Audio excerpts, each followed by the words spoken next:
Hi students, good morning. So welcome to the 13th lecture of this chapter, and the chapter name is the French Revolutions. And now we are on page number 17, and here today we will do the topic given is a directory rules France. Okay, visible है a directory rule France. ये directory rule क्या था, आज हम इसके बारे में जानेंगे। लेकिन इसको शुरू करने से पहले थोड़ा सा पिछले लेक्चर के बारे में बता देता हूं कि पहले हमने किसके बारे में पढ़ा था। द रीन ऑफ टेरर मतलब मैक्सिमिलियन रॉबेस्पियर।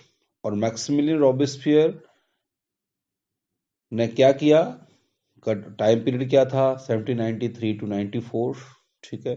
और उसने अपने जो रूल को जो था बड़ा क्या था उसमें, उसके रूल में उसमें बड़े सिवियरली उसने कंट्रोल करने की कोशिश की और पनिशमेंट दी गई लोगों को, उसने ग्लूटिन करवाया। और जब बाद में चल के कोर्ट ने उसको गिल्टी पाया तो वो भी ग्लूटिन कर दिया जाता है, ठीक है। इस प्रकार से हम देखते हैं कि एक न्यू चेंज थ्रू कन्वेंशन, जो एक नई असेंबली बनी थी नेशनल असेंबली के बाद, आपको अगर कहानी का पूरा पता लग गया होगा तो आप पाएंगे कि क्या हुआ कि उसका भी खात्मा हो गया under the leadership of Maximilian Robespierre, ठीक है। कहानी यहां तक हमारी अभी तक समाप्त हुई है।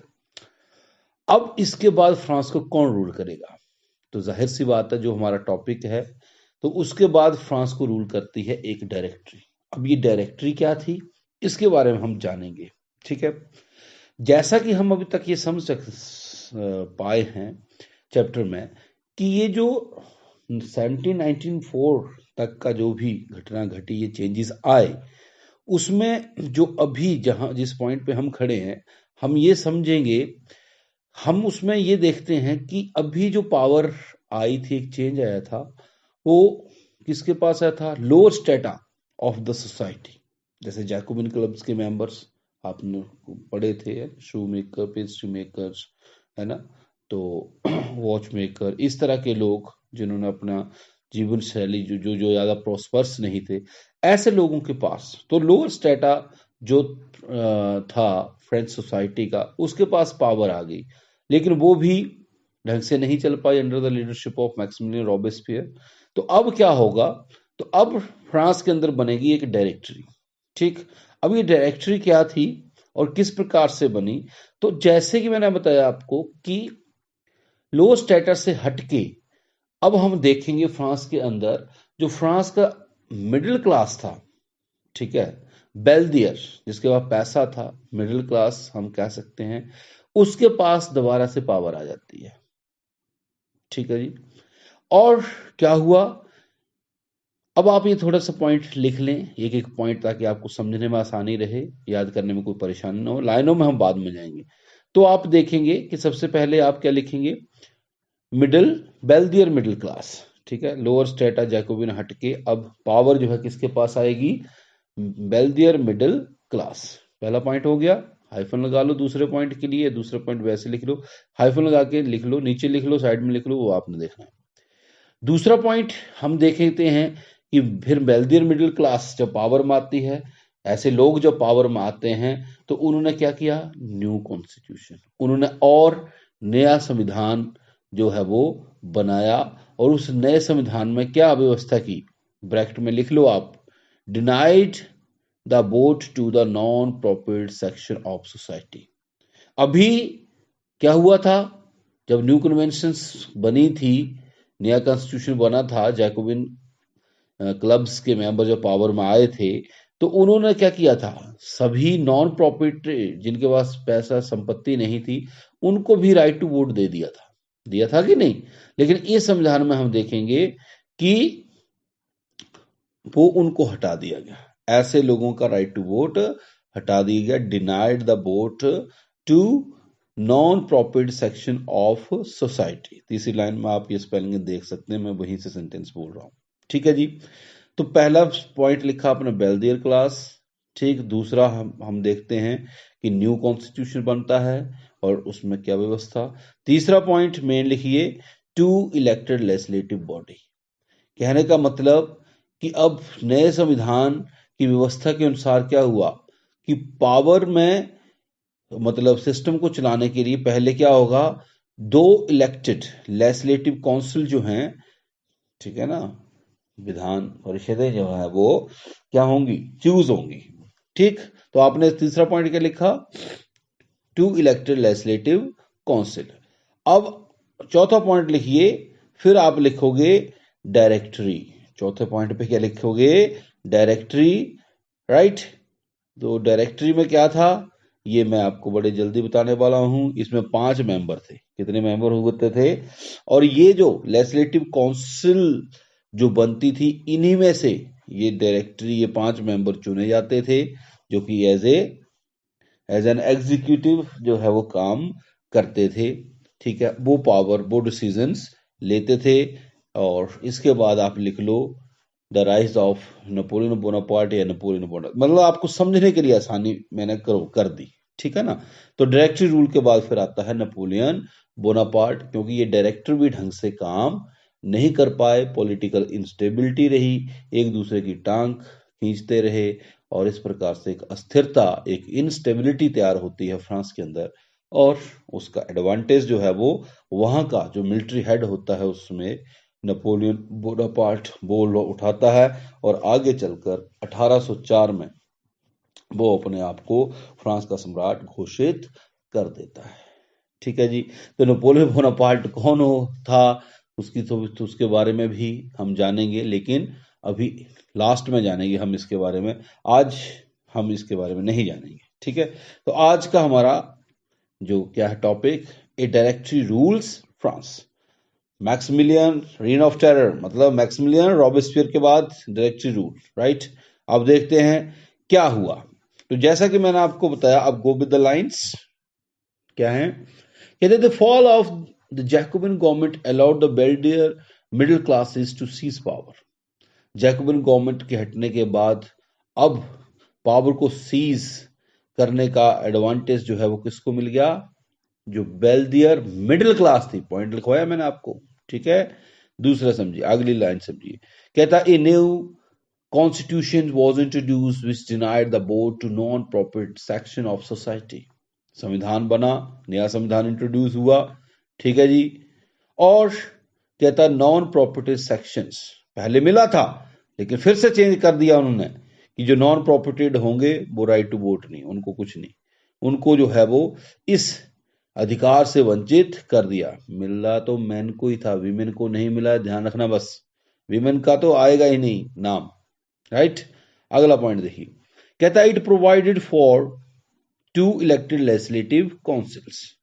अब इस संविधान बनने के साथ साथ एक तो व्यवस्था ही देखते हैं हम कि non property sections of the society को हटा दिया गया, और इसके साथ साथ किसकी व्यवस्था की गई, टू इलेक्टेड लेजिस्लेटिव काउंसिल्स। ठीक, कहता अब ये क्या करेंगी आगे चलकर, चौथे पॉइंट पे जाइए, then they appointed a directory. कौन दे, किसके लिए यूज हुआ है, लेजिस्लेटिव काउंसिल्स, मतलब लेजिस्लेटिव काउंसिल्स। देखो पावर शेयरिंग ऑफ पावर्स जो 3 ऑर्गन्स में जो चल रहा था सिस्टम, ठीक है ना, लेजिस्लेशन, एग्जीक्यूटिव, जुडिशरी, तो इस तरह से मतलब लेजिस्लेशन में भी अब 2 इलेक्टेड बॉडीज। ठीक है, पहले क्या होता था, अगर आप थोड़ा सिस्टम को समझे, राजा होता था, उसके मंत्री होते थे कि नहीं। फिर क्या हुआ, नेशनल असेंबली आई, राजा हटा, फिर नेशनल असेंबली के साथ जो भी नेशनल असेंबली मंत्री वही। ठीक, उसके बाद उसके बाद अगर हम राजा के साथ हटा के हम देखते हैं मैक्सिमिलियन रॉबेस्पियर, तो मैक्सिमिलियन रॉबेस्पियर मिनिस्टर्स व्यवस्था, समझ में आ रही है ना बात। तो अब मैक्सिमिलियन रॉबेस्पियर क्या हो गया था, एक आदमी था और ढंग से काम नहीं कर रहा था। उसने क्या किया है, हाँ, उसने जो है वो उसने सीवियरली कंट्रोल करने की कोशिश की, लेकिन वो लोगों को रास नहीं आई। तो इस प्रकार से अब क्या होना आ गया, डायरेक्टरी। ठीक है, डायरेक्टर्स आगे हैं, तो ये कहां से नियुक्त होंगे? इन्हीं 2 elected legislative councils. Okay, then कहता दीज देन अपॉइंटेड डायरेक्टरी, लिखा हुआ है, आप कॉमा लगा के है, लाइन लिखी हुई है, an executive made up of 5 members. ठीक है, एक कार्यपालिका जिसमें कितने व्यक्ति होते थे? 5 व्यक्ति, राइट। कहते this was meant as a safeguard against the concentration of power in a one-man executive as under the Jacobins।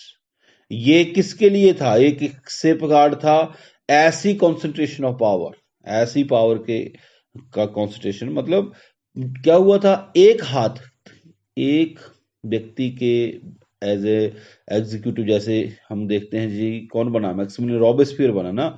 तो this was meant as a safeguard, एक सेफगार्ड, इसका अर्थ था एक सेफगार्ड देना, किसके खिलाफ? Against the concentration of power in A one man executive, कि एक व्यक्ति के पास पावर ना रह जाए, ताकि वो फिर कठोर होके निर्णय ले और वो लोगों के ऊपर अत्याचार करे, जैसा कि हम कहां देखते हैं? As under the Jacobins. कौन था? Maximilien Robespierre. यस, कहता अगली लाइन देखिए, however the directors often clashed with the legislative councils. लेकिन हम देखते हैं कि जो ये डायरेक्टर्स बनते थे, इनका हमेशा क्लैश होता रहता था, ठीक है ना, वाद विवाद होता रहता था, किसके साथ? लेजिस्लेटिव काउंसिल, जहां से वो चुन के आते थे, वो यहां भी तो व्यक्ति थे, ठीक है ना। तो आप पिछले मतलब सिस्टम को समझिए, लोग चुनते थे, लोग चुन के आगे डायरेक्टरीज बनाते थे, डायरेक्टरीज बनने मतलब ये काउंसिल्स चुनते थे, काउंसिल से निकलकर डायरेक्टर्स जाते थे, और उनके बीच में क्लैश चलते रहे, काउंसिल ढंग से काम नहीं करने देते, उनके ऊपर क्वेश्चन रेज कर देती थी। तो इस प्रकार से हम देखते हैं कि एक पॉलिटिकल इंस्टेबिलिटी तैयार हो जाती है, कहां पर? फ्रांस के अंदर। और भाई साहब और बहनजियों, क्या होता है कि जब पॉलिटिकल इंस्टेबिलिटी तैयार हो गई, ठीक है, राजनीति के अंदर जब ऐसा होता है, तो देश कैसे चलेगा? ढंग से नहीं चलेगा। और यही हुआ, और उसका एडवांटेज फिर यहाँ का जो मिलिट्री हेड था उसने उठाया, और उसने पावर को अपने अंडर जो है वो सीज कर लिया, ठीक है। और वो कौन था? Napoleon Bonaparte. Yes, the political instability of directory paved the way, pave मतलब एक रास्ता दे दिया, द पॉलिटिकल इंस्टेबिलिटी जो तैयार हुई। अच्छा, ये पिछली लाइन रहेगी ना, थोड़ा सा देख लो। कहता however the directors often clashed with legislative councils who then sought to dismiss them, मतलब वो फिर उनको हमेशा चाहते थे कि ये डिसमिस, है ना, हटाना चाहते थे कि ये नहीं, ये डायरेक्टर ढंग से नहीं, ऐसे नहीं, नई व्यवस्था। तो मतलब एक इंस्टेबिलिटी, और यही political instability of the directory paved the way for the rest of a military dictator, और उसका नाम था नेपोलियन बोनापार्ट। और इस पॉलिटिकल इंस्टेबिलिटी ने किसकी, ये जो डायरेक्टरी रूल में हो रहा था, उसने एक रास्ता दे दिया, किसको? To a rise, for the rise of a military dictator, ठीक है, military head as a dictator ने काम करना शुरू किया, और पावर को एंड में सीज कर लेता है, अपने आप को क्राउन घोषित कर देता है आगे चलकर 1804 में। तो आप देखेंगे कि इस प्रकार से ये डायरेक्टरी रूल्स भी वो बनाया इसलिए था कि वन मैन रूल ना हो जाए, concentration of power, political power जो है वो एक व्यक्ति के हाथ में ना हो, डिसीजंस लेने में ज्यादा व्यक्ति, और उसके लिए भी एक बेहतर व्यवस्था ही समझ सकते हैं। लेकिन ये भी नहीं चल पाई, और उसका फायदा जो है वो वहां का मिलिट्री हेड ले लेता है। मिलिट्री हेड खराब होते हैं भाई, कंट्रोल होता है इनमें, क्योंकि सैनिक अपने हेड की सुनते हैं। और बस ये हमने पीछे सिविक्स में भी देखा है, आपने तो नहीं, इस आपके सिलेबस में नहीं रहा है, लेकिन बहुत सारे एग्जाम्पल्स आए हैं जहां पर मिलिट्री पाकिस्तान का ही आया है, या अभी भी बातें उठती रहती है। तो ऐसे बहुत सारे और भी देश हुए जहां पर मिलिट्री रूल जो है, म्यांमार के अंदर ऐसा रहा। तो मिलिट्री रूल जो है, मिलिट्री हेड्स जो है वो ऐसा कर देते हैं, पावर को सीज कर लेते हैं। तो इसी के साथ आपकी कहानी जो है वो यहाँ पे खत्म होती है। लास्ट की लाइनें भी आप फटाफट देख लीजिए। कहता थ्रू ऑल दीज चेंजेस, ये बड़ी इंपॉर्टेंट है, ये लिगेसी में आएंगे ये पॉइंट्स आपके, फ्रेंच रिवॉल्यूशंस की लिगेसी। तो वो क्या कॉन्स्टिट्यूशन में क्या व्यवस्थाएं हुई थी, वो एक तरह से लिगेसी है। लिगेसी होती है विरासत, ठीक है ना, कि आपको वहां से क्या सीखने को मिला, ठीक है जी, जो कि आगे चली सोसाइटी के अंदर संघर्ष हुए, विश्व में संघर्ष हुए, तो यहां से ये बातें निकल कर आई। ठीक, तो इन पॉइंट्स को ध्यान से समझना, और ये अगर आपको क्वेश्चन बनाना पड़ेगा और जब आप उसको पढ़ेंगे तो आपको ये पॉइंट्स ध्यान में रखने होंगे। कहता, through all these changes in the form of government the ideals of freedom, of equality before the law, the ideals of freedom, या मैं तोड़ के बोलता हूं पिछला, the ideals of equality before the law and the ideals of fraternity remained inspiring ideals that motivated political movements in France and the rest of Europe during the following century.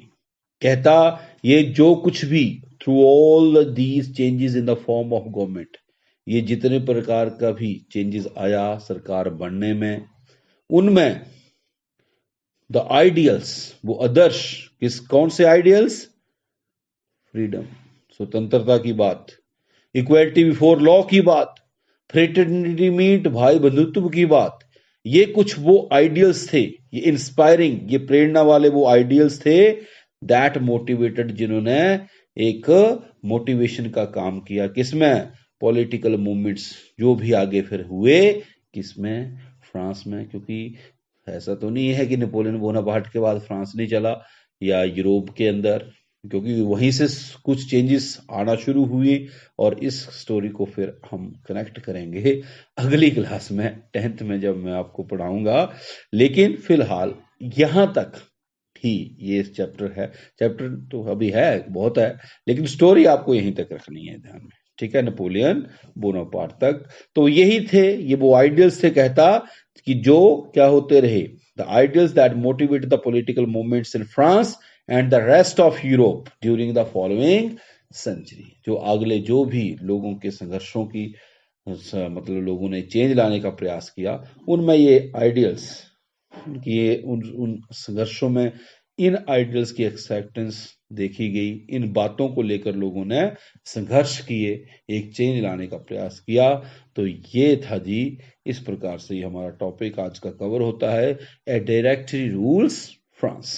ठीक, मैं फटाफट यहां तक स्टोरी को connect कर देता हूं ताकि आपको परेशानी नहीं होनी चाहिए, और यही स्टोरी है। ठीक है, इसके बाद जो भी स्पेसिफिक सेक्शंस हैं कि महिलाओं का, जैसे अगर इसके बाद देखेंगे तो लिखा भी है कि डिड वीमेन हैव रेवोल्यूशंस, महिलाओं ने उस रेवोल्यूशंस में रेवोल्यूशन किया, नहीं किया, क्या उनके रोल था सोसाइटी के अंदर, ये सब कुछ जानेंगे। फिर उसमें स्लेवरी थी, उसका खात्मा हुआ, कैसे हुआ, उसके बारे में हम जानेंगे। फिर रेवोल्यूशन और एवरीडे लाइफ, और at the end Napoleon Bonaparte के ऊपर जो है वो चैप्टर थोड़ा सा लिखा हुआ है, मतलब उसका टॉपिक आएगा। तो ये कुछ सेक्शन है, स्पेसिफिक सेक्शंस, वो हम जानेंगे। स्टोरी जो भी है, फ्रेंच रेवोल्यूशन 1789 से लेकर 1804 तक, आपका ये कहानी जो है वो आपको पता हो अब होनी चाहिए। देखिए क्या था, फिर से फटाफट सुनिएगा, 2 मिनट जो, चलो ज्यादा भी लग सकते हैं, थोड़ा सुन लो। क्या है, हम बात कर रहे थे फ्रांस के अंदर एक रेवोल्यूशन हुआ। तो कौन था उसमें? 1789 में। तो उसमें रूल कर रहा था एक राजा जिसका नाम था फ्रेंच, क्या, लुइस 16। ठीक है, लुइस 16 1774 में राजा बना था। और हम देखते हैं, लेकिन जब when he was ascended to the throne of France, he found the empty treasury. उसके पीछे वजहें हमें पता है। फ्रेंच सोसाइटी किस सेक्शंस, 3 सेक्शंस में बटी हुई थी। ठीक है, और उसमें 3 सेक्शन में फर्स्ट था क्लर्ची, नोबिलिटी और थर्ड स्टेट्स, है ना, 3 स्टेट्स में बटी हुई थी सोसाइटी। तो थर्ड स्टेट्स को प्रिविलेजेस नहीं थे, फैसिलिटीज नहीं थी, टैक्सेस उनसे बॉन्ड किए जाते थे। और हम देखते हैं कि 1789 के अंदर population increase, because of the population increase एक सब्सिस्टेंस क्राइसिस देखने को मिलता है। ठीक है ना, स्ट्रगल टू सर्वाइव में आपने पढ़ा होगा। तो उस, अब ये क्यों हो रहा था, क्या है ना, उसके पीछे और पीड़ित कौन था, ये हम देख रहे हैं। लेकिन ऐसा भी हम देखते हैं कि एक मिडिल क्लास का राइज होता है, फिर जो जिसके पास पैसा आ गया था, जो अधिकारों की एजुकेशन आ गई थी। और इस तरह से वहां पर रोल ऑफ फिलोसफर्स की हमने बात की कि कैसे उनकी फिलोसफी ने लोगों को इन्फ्लुएंस किया। आइडियाज क्रिएट होना शुरू हुए और एक फ्रांस के अंदर एक चेंज की तरफ जो है वो फ्रेंच सोसाइटी के अंदर जो है एक क्या एक एक्सेप्टेंस जो खासकर थर्ड स्टेट्स में जो है वो फैल जाती, क्योंकि पॉपुलेशन में ज्यादा थी। अब कहानी को फिर से थोड़ा सा आगे बढ़ाएंगे, आउटब्रेक ऑफ द रेवोल्यूशन, कि राजा ने अब टैक्स बढ़ाने थे, उसकी मजबूरी थी क्योंकि उसके पास पैसा था नहीं और वो पुराने सिस्टम में ही चलना चाह रहा था, वन वोट सिस्टम में 3 स्टेट्स को एक एक वोट, लेकिन उसका अपोज किया मेंबर ऑफ थर्ड स्टेट्स ने और उन्होंने उसको छोड़ दिया गया। बाद में वो सारे जो है बरसाई के महल में इकट्ठे होते हैं और प्रोटेस्ट, राजा उनके उस प्रपोजल्स को रिजेक्ट कर देता है कि नहीं, है ना, जब वो बोलते हैं कि नहीं वोटिंग इस तरह से नहीं होगी, तो वो वहां से उस हॉल को छोड़ देते हैं। मैंने आपको बताया था किताब में तो नहीं लिखा है कि वो वर्साई के महल में बाउंड कर दिए जाते हैं, लेकिन बाद में चल के वो टेनिस कोर्ट में इकट्ठे होते हैं और वो बोलते हैं कि अब हम क्या बनाएंगे। हालांकि ये बेल्जियर सेक्शन ही था, हालांकि थर्ड स्टेट्स के थे, लेकिन क्या थे, प्रॉस्पर्स पीपल थे। तो इस प्रकार से उन्होंने उस असेंबली को नेशनल असेंबली और इस संविधान बनाना जो है वो शुरू कर दिया। और मीन वाइल हम देखते हैं कि फ्रांस उसमें बरसाई के महल के बाहर क्या होना शुरू हो जाता है, सिचुएशन वही सब्सिस्टेंस क्राइसिस। लोगों के पास महंगाई के नाम पर, पैसे के नाम पर कुछ नहीं, महंगाई बढ़ रही थी और लोगों ने अटैक करना शुरू कर दिए। बहुत सारे नोबल पीपल को जो है वो शायद ही उसके ऊपर अटैक किए गए, है ना वो। तो एट द एंड जो कुछ भी था, जो लुईस 16 को ऊपर बढ़ते हुए आक्रोश को देखते हुए ही एक्सेप्टेड, वो कर लिया उसने। और जब वो एक्सेप्ट कर लिया तो उन कॉन्स्टिट्यूशंस के अंडर जो है वो फ्रांस चला गया। तो France becomes a constitutional monarchy, पूरा डिटेल में बताया है कि किस प्रकार से व्यवस्था हुई और राजा, लेकिन राजा यहाँ भी नहीं हटता है और वो सीक्रेटली नेगोशिएशंस करता है। और जब उसका पता लगता है नेशनल असेंबली को, तो वो वॉर जो है वो घोषित कर देते हैं। और उसके साथ हम देखते हैं कि बाद में उनकी बीजेपी होती है, बहुत सारे लोग उस वॉर में इकट्ठे हुए और उन्होंने जो है वो मर्सिलेस भी गाया उसमें। और लेकिन एक फ्रांस के अंदर अभी भी एक जो लोअर स्टेटा था, जैकोबिन्स मेंबर्स में फेमस हुए क्योंकि बहुत सारे पॉलिटिकल क्लब्स बने और फ्रांस के अंदर अभी भी एक रेवोल्यूशन एक्सेप्ट किया जा रहा था। और इस प्रकार से हम देखते हैं कि आगे चलकर एक नई असेंबली इलेक्शन होते हैं जिसको कन्वेंशन का नाम दिया जाता है और Jacobian clubs under the leadership of Maximilian Robespierre जो है वो पावर में आ जाते हैं। और उसका पीरियड भी हमने देखा अभी पिछले लेक्चर में, रीन ऑफ टेरर, डिटेल में मैंने आपको बताया और किस प्रकार से वो भी ग्लूटन कर दिया जाता है। और जब वैक्यूम तैयार हो गया, तो खाली होगी सीट, तो फिर अब फ्रांस को कौन चलाएगा, तो फिर एक नई मिडिल क्लास जो है पावर में आती है और वो लेजिस्लेटिव काउंसिल्स को इलेक्ट करके डायरेक्ट रूल मतलब फ्रांस के अंदर देखा गया। लेकिन इसके अंदर भी पॉलिटिकल इंस्टेबिलिटी हुई और क्या हुआ, पावर को किसने टेक ओवर कर लिया, नेपोलियन बोनापार्ट में। तो प्यारे बच्चों, यहां तक आपको ये चैप्टर अब अच्छे से समझ आ जाना चाहिए। फिर भी कोई प्रॉब्लम हो तो जब होगा वो आनी नहीं चाहिए, ऑडियो को बार बार सुनिए, ठीक है, पूरा एडवांटेज लीजिए टेक्नोलॉजी का। और अब हमारे स्पेसिफिक क्या है टॉपिक्स होंगे जिनके हम पर बात करेंगे नेक्स्ट, ठीक है जी। तो एक पिछला होमवर्क दिया था मैंने पॉलिटिकल क्या reasons behind the French revolutions, वो आपने कर लिया होगा, सोच लिया होगा। पॉइंट्स आप बनाते जाएं। कोई हेल्प बुक आपको मिलती है एवरग्रीन, आपके सीनियर्स यूज करते रहे हैं, मेरी प्रेफरेंस भी रहती है उसको, तो आप वो ले सकते हैं, ठीक है। वो आपकी व्यवस्थाएं हैं, कोई मेरी तरफ से कोई ये नहीं है, लेकिन वो आप कर लेंगे तो आपको क्वेश्चन बनाने में आसानी रहेगी, ठीक है। वैसे आप अपना ब्रेन यूज करो, अब जितना करोगे उतना ही क्वेश्चन घुमा घुमा के डालेंगे हम। हाँ, और आज के लिए आपको एक और क्वेश्चन दे रहा हूं, सोशल रीजन, सोसाइटी से रिलेटेड, ठीक है ना, सोसाइटी सराउंडिंग, तो समाज के क्या क्या इश्यूज थे जिसकी वजह से फ्रेंच रेवोल्यूशन हुआ, इन पॉइंट्स के ऊपर भी सोचना और इस क्वेश्चंस को भी आपने तैयार कर लेना है। तो इसी के साथ आज के लिए ये आज का टॉपिक कवर होता है। अब नेक्स्ट मिलेंगे, तो till then stay healthy, stay safe, thank you very much, thanks.